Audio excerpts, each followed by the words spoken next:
Hello, everybody. Bert Crown. I have a YouTube video for you, and today is going to be how to build a team or the strategy of building a team. If you're free to play, money spent, what are the kind of approaches you can take? We've got a handful of different approaches, different styles, some to save you a lot of money, others if you spend a lot of money, this might be a way to go. I feel like there is kind of a divide when it comes to free to play and money spent in how the game is played. When you spend money, I feel like you're a little more willy-nilly and free and loose with your cards, what you do with them. And then when you know money spent, every little coin matters, so you really crunch numbers and do math on what to do with cards and what's the most beneficial way, because you don't have that money spent in the game, which neither way is right, neither way is wrong. Whatever is your comfort level is how you do it. One thing I will say is if you have 2 hours a day, guys, if you spend 2 hours a day or more, even an hour and a half a day or more, if you are putting time into this game every single day, there is no reason to spend money. I know that sounds foolish,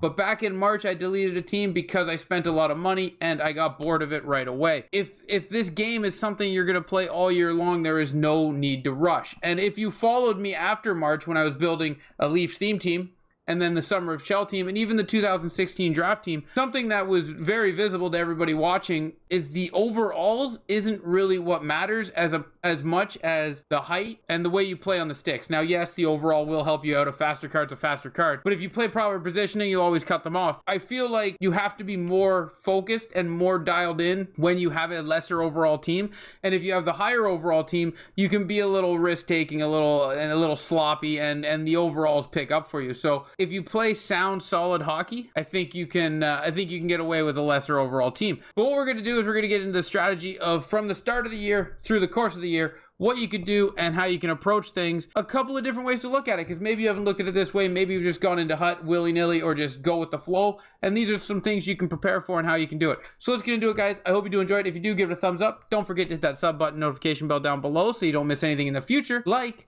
stuff like this strategy video.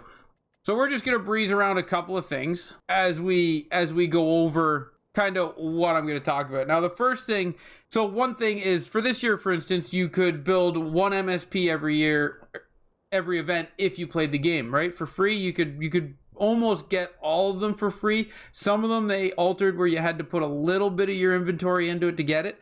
But one way to go is to get the free MSP every year, get one card, build them all the way up. And that doesn't cost you anything. It's just your time playing the game, which you love to play, so it's okay. Now, probably the most recommended way to do it, or my recommendation anyways, if you wanted to be 100% free to play but have the biggest impact, is the big three. You have your fantasy event, which this is the most impactful event early on. So when you're playing, you're getting your rewards, you're opening your packs, you're earning your coins, everything. You don't put anything into the event previous to the fantasy event. You save everything for when this event comes out. You put all your coins and your cards into this event, and you take all the players you can get. And then you put those players in your collection because they're not going to be good for the first little bit, unfortunately. But the benefit of the Fantasy Evo event is what you'll hear a lot of people call it. It's a fantasy hockey event, but people short form it to Evo, is they can turn into 99s throughout the year. And some of them turn into 99s early on. Like Noah Dobson was very good early on. But look at all these 99s, guys. So a couple of them are MSPs, so you can control who you get there. So Stützle, Joe Pavelski, they're the only two MSPs actually that made 99. Robert Thomas was actually surprising to me. If you go back and watch my Evo event, Stützle and Joe Pavelski were ones that could hit it, but I wasn't big on the MSPs. And Robert Thomas is not a goal scorer. He's an assist guy. So him getting up to 96 was great. But yeah, look at all these 99s. That's 13 99s that you could have had. You could have got back when the event dropped at the start of the year, month and a half, 2 months in, I think. And then you would have had those cards and positions done off of just saving early on. Now, the reason you save is so you can get as many rolls as you can. Being free to play, you get 5, 6, 7 rolls at it. If you save all your rewards, then you're more likely for 1 or 2 of those to hit. But even if they don't hit, 91s, 92s, 93s. Now, there's a couple 74s that didn't go anywhere. 75s, Evander Kane was injured, so that card didn't move. They switched it into Ryan Nugent-Hopkins. Cole Perfetti, Caden Gooley, these were all young kids that didn't really have a chance to do much. Seth Jarvis. So there are ones that miss, but the young players were in a different set than the ones you were rolling into, right? So the ones you were rolling into were like your Kadris, Petrangelos, Bobrovskis, Seider, Yanni Gord, Dahlin, DeBrusk, Dobson, all these cards. The ones that you were all rolling into by building the collectibles to take the random shot were all ones that got 92, 93 plus. So there is a low ceiling on them. Yes, injury could happen, but as we've seen with the Evander Kane, when an injury does happen, they give a card to Ryan Nugent-Hopkins, and you just have to trade in your Evander Kane to get the Ryan Nugent-Hopkins. So the Evo event is one of the big three that you go after. And then after that, what you do is you save all of your you save all your cards and your coins from Evo on. You're only building teams out of your rewards right now. And then when the team of the year drops, you go after it hard like you did Evo. You dump all of your resources into it. Because again, these cards level up for free throughout the year with their production, and you can get 99s. So granted, your Evo goes well. Your team of the year goes well. You now almost have a full team of team of the years. And then now that you've got these two underway, you've got the team of the season as the big three. Now the team of the season is off of old MSPs, good players, young, old. They do their different brackets, as you've seen. But look at all these 99s as well. They don't start as 99s, but they finish as 99s. So that's why team of the season is huge. And your team of the year, you can put in for team of the season 1-for-1 switch, and you get both of them back, so you can do it how you feel. But even that 99s, 98s, 97s, right? Team of the season was very good, and it's one that you can dump all your resources into. So that's the first one. The first one is you save everything for when the big three drop. The second one, in my opinion, this is the one I'm going to be doing this year and one that I'm going to have the most fun with, is a theme team. So for me, I'm going to do a theme team, and it's going to be Toronto. Anybody that has played in the Toronto organization or that has been drafted by the Toronto Maple Leafs. So where this is beneficial for a free-to-play player is it takes the pressure off of you on chasing every single card that comes out, and it takes the desire to spend money out of the game because you're only chasing cards that come out for your theme team. Now, yes, the 182 Leafs aren't the only ones because you got like Nazem Kadri. His Evo card came out, right? That's a big one. John Klingberg, MSP came out. Anaheim card, big one again. When you do a theme team, you're setting yourself up on a path, improving your team when the new cards come out for that team, and saving everything you get and all the coins you make for stuff like that. So you would be chasing, obviously, the Austin Matthews and Mitch Marner team of the season and team of the year cards. But then they also come out with MSPs where you can get the Marner MSP, build it up, and then when his team of the season comes out, you can switch it into that, take him from your fourth line right to your top line, just like that. Tavares card came out, you chase that. Or when you have coins and you can sell your cards, because that's a big one when you do a theme team, you can sell your cards for coins to wait, and then you can just, I'm going to go buy this Austin Matthews because I need him, and I have the coins, and I'm not going to build anything else because that's all I want right now. My team is looking good. Now, that isn't just theme teams when it comes to like NHL teams. There is a lot of other ways you could do a theme team.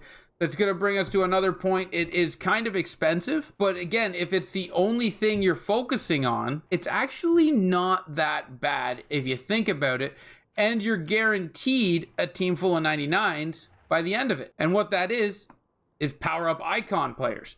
If you go and get these power-up icon players, you slowly work on them. They are a lot more expensive than this at the start of the year, but you can put your daily rewards into rerolls to get power-up icon players. That would build your team up just by playing the game daily. You get more and more every time you do that reroll for your seasonal collectibles. And when you play, say you play Hut Champs, say you get 1 or 2 Hut Champs collectibles a week, you throw them into X Factor power-up collectibles, and you put those on your icon players, and then rewards you get throughout the week, you turn into X Factor collectibles or coins to then go buy cards to turn them into X Factor collectibles, and you power up through that way. So that's a free way of powering up your cards slowly at your own pace, and it's a fun way of doing it because all these names are great, fun, and entertaining to use, and it's a team that you build at your own pace, at your own cost, with your time. And some of these cards are very good early on. Like this Mike Gardner card is a 94 right out of the gate. And to get him to a 99, you only have to get him to 88 overall to get him to a 99 speed, because he gets a skating synergy at that tier. So like, there are very good cards to chase. Like on my Leafs theme team, Mike Gardner will be a card that I chase immediately.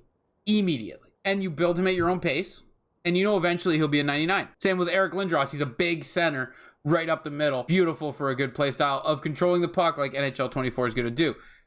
So we've got the big three, where you save all your rewards, all your coins, only for those three events. And then we got theme teams, whether it be, you know, you build an X Factor team, or a power up, or a power up icon team, or a theme team of your favorite team, everybody that's played for it, that sets you on a path of certain cards to pick up that you can sell everything and save everything for when those kind of cards drop. And then there's just the random free-for-all, where you just willy-nilly just do whatever, right? This is more of a pay-to-play strategy, where you just do whatever because you don't care, where you're buying packs, you're ripping rewards, you're doing everything, and you just build every MSP you want. You just build all these Hut Champs cards that you want. You build any icon you want. You just free-for-all it and do whatever you want with no plan, because you put money in the game. That is the play-to-win mentality. I've been doing that for years, and it gets boring fast. If I want to be honest with you, it gets boring very fast. Something I'm going to be trying this year, I'm going to have one account for my Leafs theme team, and I'm going to have one account for Hardcore Hut. I made a video on that about a month ago, 2 months ago. If you haven't checked that out, go check that out.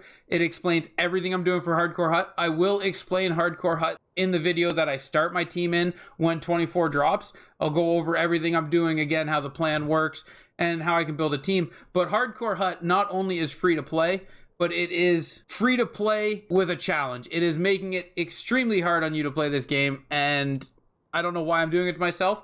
Maybe it's fun, maybe it's frustrating, but it should be enjoyable to watch either way, and I just can't wait to get into it. You know, it's going to be exciting, it's going to be fun. We'll have to wait and see.